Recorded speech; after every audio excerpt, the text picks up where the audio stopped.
all those moments will be lost in time. Hey guys, what's up and welcome back to my channel. So today we're doing another r/let's not meet video. So it's the subreddit where people post creepy stories about things that happened to them. We're gonna read some of them and be creeped out. I'm not gonna include the titles of the stories because most of the time they give away what's gonna happen, but each of the stories is gonna be linked down below in order. Before we get into the video, I wanted to thank our sponsor, which is Shudder. Shudder is a premium streaming service from AMC Networks. This service was specifically created for fans of thrillers, suspense, and horror. Shudder has the largest and fastest growing human-curated selection of thrilling and dangerous entertainment. You can stream great thrillers, horror, and suspense for $5.99 a month or $56.99 a year. To try Shudder for free for 30 days, go to shudder.com and use promo code ReadyToGlare. I've had Shudder for a long time now, and actually I recently watched a Shudder exclusive movie which I really enjoyed, which is called Summer of '84. And you guys know I love 80s music, and this movie had a sick soundtrack, and I don't want to give away the plot, but it has a very similar vibe to Stranger Things, but it's more centered around murder, so that is right up my alley. I really enjoyed it, and so did my husband Jacob, so I strongly suggest watching that if you're interested. Thank you again to Shudder for sponsoring this video, and remember to try Shudder for free for 30 days. Go to shudder.com and use code ReadyToGlare. Anyway, let's get into these creepy stories. Not me. My friend got a new house. He told me to post it here. It's a little chilling. My friend had gotten a good deal on his first house. Something like $100,000. Really good for a small house. As soon as he moved in, something was off. He lived there with his girlfriend. The first encounter with noises was when they were inside the house, moving in. My friend was going up to the attic to store extra stuff that wouldn't fit to pawn off later. As he was going up the ladder to the attic, he heard a scrambling noise. He went up and a terrible smell hit him. It was a 20-year-old house and he thought nothing of it. After he went down, he heard something in the attic. He figured it was a rodent and after a few weeks called the exterminator. The exterminator went up and found a bunch of cocaine, heroin, every drug you can think of sitting there. He called the cops and they arrived to search the house. My friend was cuffed. The house was searched. They found a pipe in the corner leading to the crawl space. They didn't have a crawl space that they knew of. The cops went back downstairs and searched the house. They eventually found nothing. My friend took it upon himself to break the base underneath the house. He found a living space with his stuff from the attic and a guy with long brown hair, a torn hoodie, and my friend's extra shoes. He yelled for the cops that were still out front and got the fuck out of there. The cops wanted the man to put his gun down. He did. They then told him to get in cuffs. He walked over the hole my friend had broke and accepted his fate. He was charged with illegal drug trafficking and sentenced to a year in prison. It still creeps my friend out, even though he moved the heck away from there a few months ago, to know some drug dealer was hiding in his house for months with a gun. So this story is very short and very to the point, but I have to say, the idea of someone hiding in the walls has always been something that has scared the shit out of me. Whether they're hiding in your walls, in your attic, any area of your house, someone living there that I don't know of, no. That gives me nightmares. Thankfully, in my apartment, the walls are so thin I can hear my neighbors whenever they even move a fucking finger, so I don't think I'm gonna have that problem anytime soon. But I even get paranoid when I hear noises in the house that are coming from the closet because I'm like, oh my god, a killer has come in, he's hiding between my coats, and he's gonna get out and stab me. The number of times I walked around my house holding a knife thinking that someone was there is not only embarrassing, but kind of... no, it's just embarrassing. Next, first time posting on Reddit, and I'm doing it from my phone, so I apologize ahead of time for any format issues. I'm still new and learning the ropes, but go ahead and settle in, folks, because it's a long one. I don't know how to tell a short story apparently and didn't want to leave anything out. This happened in January, a year and a half ago, on my way into work one cold, wintry Friday morning. I had a rough start to that day. I remember waking up in a panic as I realized I was holding my phone in my hand and had been hitting snooze on my alarms for the last hour.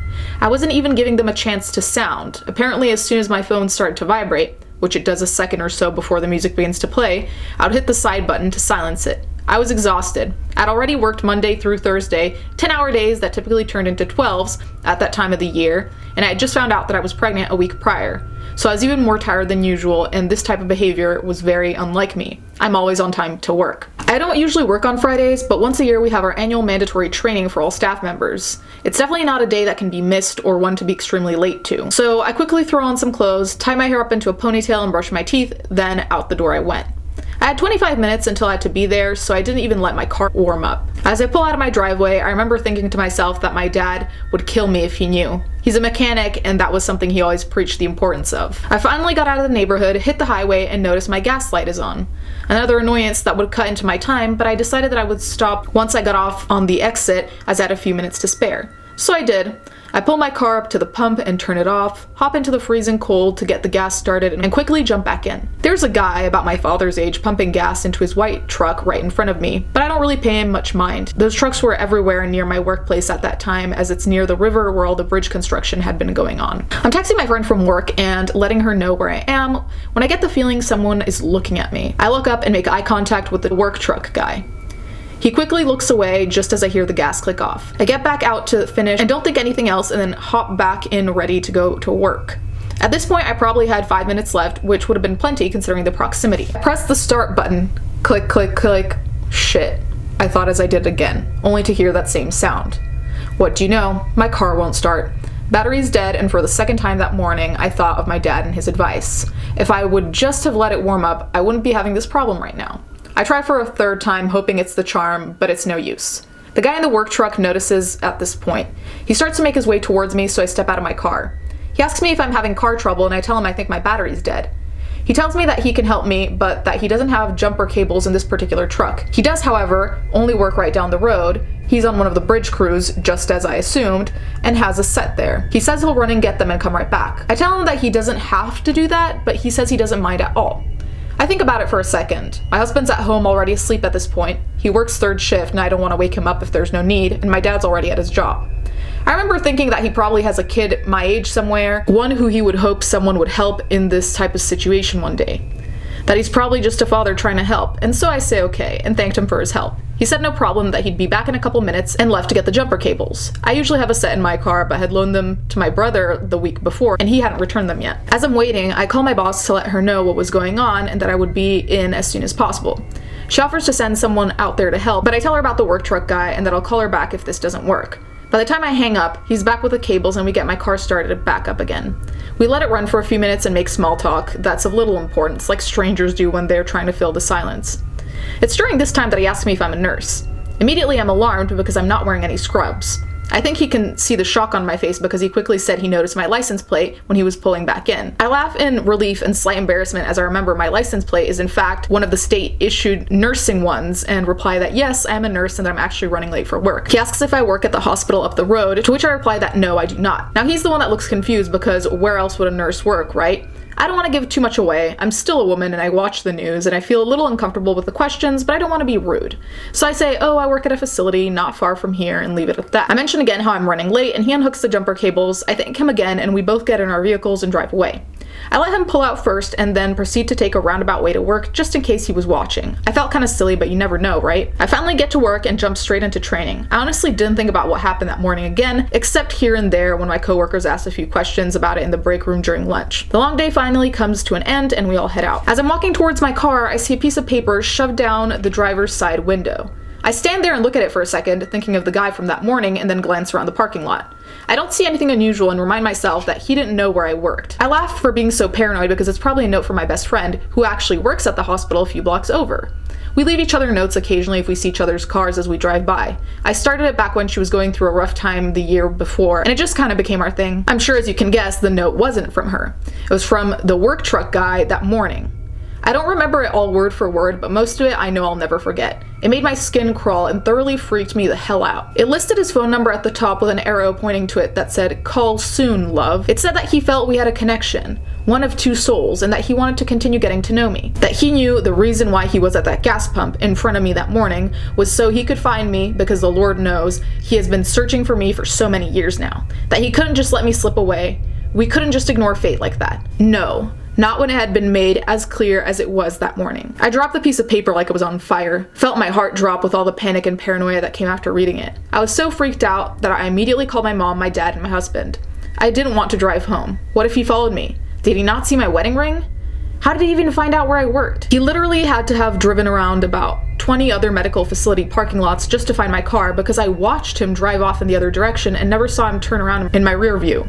Trust me, I was watching. My work building is kind of hard to find too, with it being off the main road on a side street, especially for a man that lived a couple hours north from here, as he told me during our small talk. He wouldn't have been familiar with the surrounding area enough to just come up on my car like that. I didn't walk in or out of work by myself for months after that. Not until well after the bridge was finished. It's always nighttime when I arrive to work and for part of the year when I leave, so there was no way in hell I was going to walk across that dark parking lot by myself. I've never seen him again, but that hasn't stopped me from feeling like someone is watching me at random times. That type of paranoia just kind of sticks with you. If only I'd listened to my dad's advice and let my damn car warm up. But that's a mistake I have not and will not ever make again, I can guarantee it.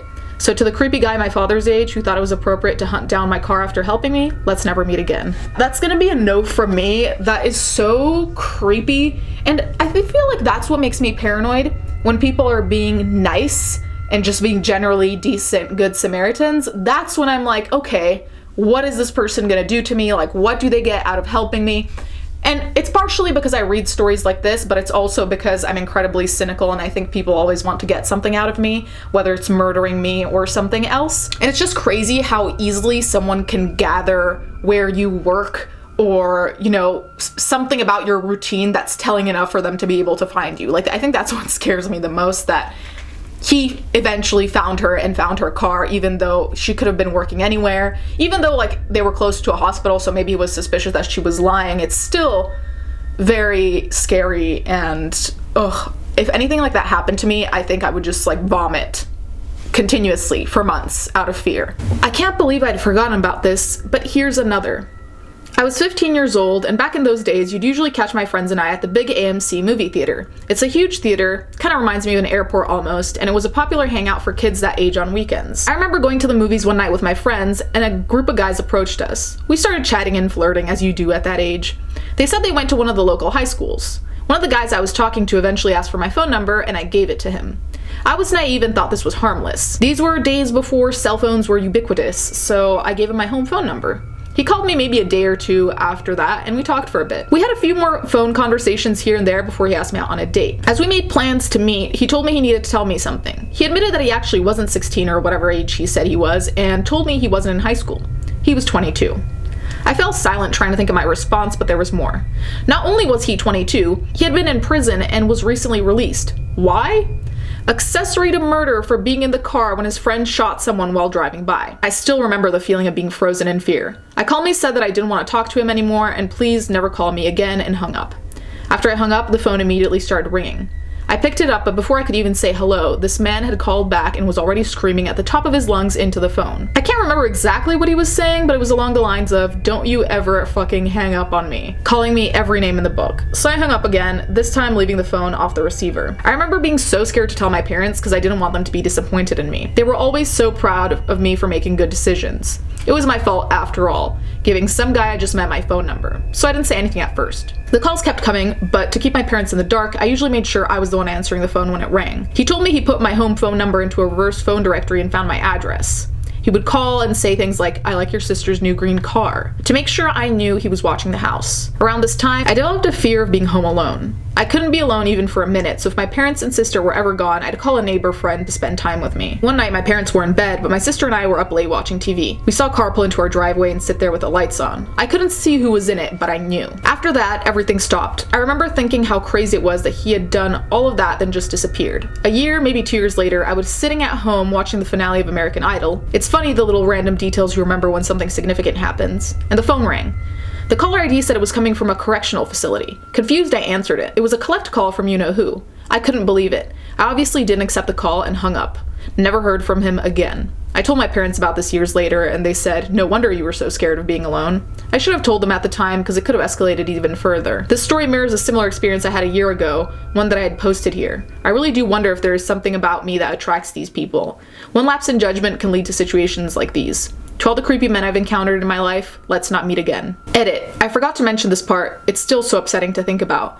One of his harassing phone calls, he described how he saw a dog get hit by a car on the highway and the whole time he was laughing. Not in a way that was just intended to scare me, although that was the point. He was laughing like he genuinely found it funny. This person was an absolute psychopath. See, now, this is why I'm so glad I'm not on Tinder and not dating anymore, because the possibility of things like this happening scares the shit out of me, especially because this was such a kind of innocent beginning, just like teenagers meeting at the movie theater, you know? It kind of makes you feel like, well, teenagers. It kind of makes you feel like what could go wrong, and then here you have this psycho who's actually 22. The whole concept of him lying about being 16 or whatever age he said he was when he was 22, that by itself is creepy as shit. Grown-ass adults saying that they're still in high school to get a 16-year-old girl's phone number, that in of itself I would have cut immediately, but the thing of being an accessory to murder, that's not a petty little thing. I would be concerned even about like the people he's hanging out with, because I would not want to be associated with that whatsoever. The thing about him looking up the address, and also the thing of being like, oh, I like your sister's new green car, that is so creepy and movie-like. I just, no. That is traumatizing. I genuinely would be scared to ever like give my phone number to anyone again if I were in this person's positions. Ugh, no. I'm sorry if this is poorly written or makes little sense, but this just happened an hour ago and I'm still a bit shaken by this incident. So first off, I went out earlier to celebrate a close friend's birthday with a couple other friends. Everything went fine despite it being in a park in a bad part of the city. I don't drive, I'm a female and 16, so I tend to take the bus everywhere I need to go, as it's not only quicker and safer than walking, but it's a convenient way to get from one part of the city to the next. I hopped up on the bus I would need to take to get home, and it was starting to get dark outside, as it was approximately 9:20 p.m. This didn't bother me, as I was sure that once I was back in my area, I wouldn't need to worry about any real danger. Little did I know how wrong I would be. The bus arrived at a mall parking lot where it stays for a few minutes to give the driver a break before continuing the route, which is when they'll get off for a few minutes and have a smoke or something like that. As I was waiting for the driver to get back on and continue the route, I spotted a man through the window parallel to me. He was staring at me, which quite understandably unsettled me a bit. Maybe 5 minutes later, the driver opens the door to get back on, letting the guy who was staring at me outside the bus on. It was much later at that point, nearing 10 p.m., so the bus wasn't very crowded. There was about 5 people on there, so there was no shortage of seats, but that didn't stop him from walking to the back of the bus where I was sitting. I was in the second to last row of seats, and he proceeded to sit behind me. Considering the fact that he was staring right at me through the window a few minutes ago, I was becoming a bit paranoid. I brushed it off as my anxiety getting the better of me, but still things didn't feel right. It didn't take long to get to my stop from there, and I proceeded to pull the cord and get off the bus. However, I looked behind me out of habit and saw he got off too. This was when some red flags began to raise in my mind. All this was becoming a bit too much to be a coincidence. He ended up calling out to me for some reason. I stopped to hear him out for just a moment despite my better judgment. After all, I was on my own street now. Even so, I didn't let my guard down for a minute. I may be soft-hearted, but I'm not stupid. This was my first mistake. I should have kept on walking. I took off my headphones and asked him to repeat himself, as I hadn't heard what he said the first time. The first thing he said is, "Please be my girlfriend." Some assume having random guys asking them such a question would be a huge compliment, but considering that I had no clue who the hell he was, it was late at night, and that I'm still technically a minor in my country, I was more than freaked out. Attempting to keep a straight and serious face, I quickly replied, "Please don't. I don't know you." Looking back on it, I could have responded much better, and perhaps this wouldn't have gotten so out of hand if I had, but fight or flight was kicking in, and all logic had left me at that point. Without waiting for a response, I turned away and began walking faster. That was my second mistake. Usually, I know not to turn your back on someone who could potentially be dangerous, and to try to have your back facing a wall or the side of the house so they can't get behind you, but for the same reason above, it hadn't occurred to me. He was just shouting, insisting that I give him my phone number, to which I loudly yelled, "Please leave me alone." He asked me again for it, becoming more forceful with his words as I sped up trying to lose him. His insistence was making me nervous as he was becoming persistent. Wait, phone number. I want your phone number. Give me your phone number," was the sentence I kept hearing as he followed me, every time telling him no and to leave me alone. I had enough sense left in my head to turn around and take in as many identifying details as I could in the case that things went badly. I didn't know what he could have planned, and there are frequent issues with stabbings and human trafficking in my city, so needless to say I was terrified. I was almost home, but he was still following me at this point, continuing to yell at me to give him my phone number, and every time I kept giving him the same answer, hoping he'd back off. He had followed me into my parking lot, and at that point I was running. I'm not athletic, but needless to say I valued my life, and I didn't want to take a chance with losing it, as he easily could have had a weapon on him. I got into my house safe, but worried he saw me go in. Told my mom about the guy, and she was right pissed. Posted his description of the story of what happened on her Facebook just to be safe. Right now, it's a bit past midnight, but I know I won't be sleeping a wink. The whole situation stressed me out so bad that I don't even want to close my eyes just so I can be prepared if something like a break-in happens. You can never be too sure. I've been talking with a close friend of mine who has helped me calm down immensely after the whole stalking incident, and I couldn't be more grateful. I still can't help but wonder what his intentions were. Was he just a normal guy who didn't know when enough was enough? I'm a fairly average looking person, and I just wasn't getting good vibes from him, so I'm not convinced that was it, leading me to believe it was something more sinister. I'll try to sleep eventually, but my mind is a bit too busy for that right now. Hopefully I don't run into him again. And this is why you have pepper spray, tasers, knives, depending on what's legal wherever you're at. Bring something with you. Whether you're male or female, doesn't even matter. Bring something with you in case you meet fucking weirdos like this, because that shit is really scary. I am a magnet for weirdos. Everyone who knows me knows I am a magnet for extremely strange, often deranged people who just yikes. I'm glad that this person made it safe, but that is genuinely so creepy, and I feel like when things like this happen, even if you think that you're making a bigger deal out of something, because that's usually at least what happens to me in most cases where I'm like, no, you're just being crazy, like it's fine, it's not that big of a deal. It's never a bad idea to make someone aware that you're uncomfortable, like making someone else on the bus aware that you're uncomfortable, just so like they can keep an eye on you and you feel like you kind of have someone you can talk to. But obviously, like this person was saying, it's not always that obvious in the moment because you're just freaking out and you can't really think straight, so I'm just glad they made it out safe. Anyways, guys, let me know what you thought of these stories. Let me know if you have any incidents similar to any of these happening to you. Thank you guys so much for watching, and thank you to my patrons as always, and let's get right into